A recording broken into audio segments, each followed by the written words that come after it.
আল্লাহ রাসূল বলেছে দারিদ্রতা মানুষকে কাফেরের দিকে ধাবিত করে, দারিদ্রতা মানুষকে কাফের বানিয়ে ফেলে।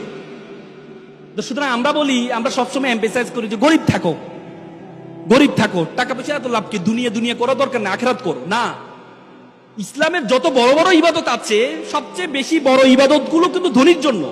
রোজা, এই তোমার কুরবানি কার জন্য? গরিবের জন্য। হজ কার জন্য? গরিবের জন্য। যাকাত কার জন্য? গরিবের জন্য। কার জন্য? ধনীর জন্য। আল্লাহ তাআলা কোরআনে আকিমুস সালাত ওয়া আতুজ যাকাত, যাকাত আদায় করতে বলছে, যাকাত প্রদান করতে বলছে, যাকাত খাইতে বলে নাই। আর আমরা ইসলামটাকে বানাই নিয়েছি যে এটা গরিবের ধর্ম। তোমরা জানো, ব্রিটিশরা যখন আমাদের এই উপমহাদেশে আসছিল, তখন আমরা, এই উপমহাদেশ ছিল পৃথিবীর সপ্তম ধনী দেশ, সপ্তম ধনী দেশ ছিল যখন ব্রিটিশরা আসছে। আর যাওয়ার পথে আমাদেরকে সবচেয়ে ফকির দেশে পরিণত করে গিয়েছে। তারা কি করছে? তারা আমাদের শিক্ষা ব্যবস্থাটাকে এমন ভাবে তৈরি করে দিয়েছে, আমাদের শিক্ষা ব্যবস্থায়, আমাদেরকে শিক্ষা ব্যবস্থা পড়ানো হয় যে ছিঁড়া কাঁথায় শুয়ে লাখ টাকার স্বপ্ন কেন দেখো। তারা আমাদেরকে এই যে অ্যাপ্লিকেশনে শিখায়, কি শিখায় জানো? যে কেরানি পদে চাকরির জন্য আবেদন। কখনো দেখছো সিইও পদে আবেদনের চাকরির জন্য আবেদন তোমাদেরকে শিখাইতে? এমডি পদে আবেদনের চাকরি শিখাইতে? আমাদেরকে যে কেরানি পদে আবেদন।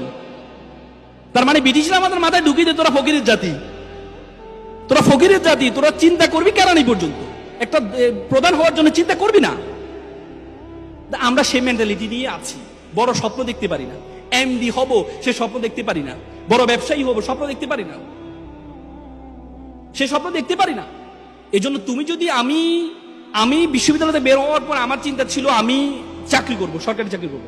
এরপর বললো না, সরকারি চাকরিগুলোতে আমি তো অসৎ হইতে পারবো না, অসৎ হইতে পারবো না। আল্লাহর রহমতে আমি একটা স্বাধীন পেশায় আছি, স্বাধীন পেশা আছে। আমি যখন ওকালতি দিতে ঢুকি, প্রথম দিনে আমি স্যালারি পেয়েছিলাম 100 টাকা। একটা শুনানি করেছিলাম, জামিন করেছিলাম, সিনিয়র আমাকে 100 টাকা দিয়েছেন। এবং আমার বন্ধু যারা আছে তারা বিভিন্ন বাংলাদেশ ব্যাংক, বড় বড় ব্যাংক প্যানেল লয়ার হিসেবে ঢুকেছে, তাদের বেতন ছিল 70 থেকে 80,000 টাকা। কয়েকদিন আগে আমার একটা ফ্রেন্ড, আজকে 10 বছর ওকালতির পরে, চেম্বার আসি বললো, বন্ধু আমি তো 80, 90, 1 লাখ টাকার মধ্যে সীমাবদ্ধ আছি, তুমি তো গাড়ি বাড়ি মালিক হয়ে গেছো, এখন বন্ধু চাকরি ভালো লাগে না, এই পেশা, তোমার পেশা চলে আসবো, আইনজীবী পেশা আসবো। তাই বললাম, বন্ধু তোমাকে তো আবার শুরু থেকে শুরু করতে হবে। বলছে না, শুরু থেকে শুরু করবো। সে আবার শুরু থেকে শুরু করেছে। তার মানে যদি আমি সেদিনের টাকার বড় স্বপ্ন দেখতাম না 70-80,000 টাকা আমার লাগবে, তাহলে আজকে এই অবস্থায় I have 12 juniors in my chamber, 12 জন জুনিয়র আছে আমার, সে সুযোগটা হতো না। এজন্য তোমাদেরকে চিন্তা করতে হবে যে তুমি কি চাও, তোমার মেন্টালিটি কি। সেটির জন্য চাওয়ার আগে প্রথমে তোমার সম্বন্ধে তোমাকে জানতে হবে। Who are you, who are you want to go, তুমি কে, তোমার সম্বন্ধে। আমরা সবসময় বললাম না, ব্রিটিশরা আমাদের মাথায় ঢুকিয়ে দিয়েছে আমরা তো ছোট। দেখো, আগে আরবরা বড় বড় ব্যবসায় পরিচালনা হইতো, আর এখন মুসলমানরা একটা কনজিউমার জাতিতে পরিণত হয়েছে, ভোক্তা। ওরা বানায় আর আমরা ভোক্তা, অথচ আমরা হওয়ার কথা ছিল সবচেয়ে বড়। এজন্য তোমাদেরকে প্রথমে তোমার সম্বন্ধে জানতে হবে, তোমার সম্বন্ধে তুমি কে, তুমি কতটুকু যেতে পারবা, তোমার সম্বন্ধে জানতে হবে। দেখো, 2006 সালে বাংলাদেশে একটা অপটিক্যাল ফাইবার স্টেশন করা হয়েছে কক্সবাজারে। সেটি তোমার পর্তুগাল হয়ে, স্পেন হয়ে, সিঙ্গাপুর, মালয়েশিয়া হয়ে, ফিলিপিন হয়ে আমাদের কক্সবাজারের সাথে যুক্ত হয়েছে। সে অপটিক্যাল একটা তার, ফাইবার কেবল, পরবর্তীতে স্যাটেলাইট, এই কি বলে শেখ মুজিবুর রহমান যে এটা কি বলে হাইটেক পার্কের সাথে যুক্ত হয়েছে।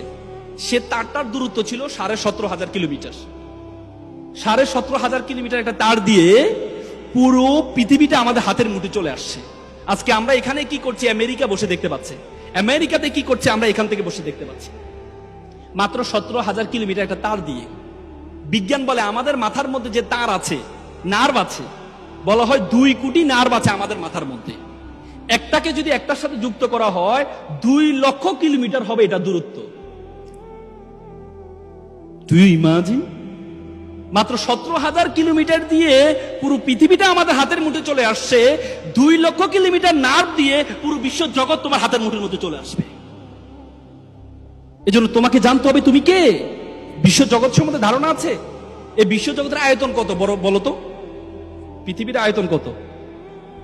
52 কোটি বর্গ কিলোমিটার।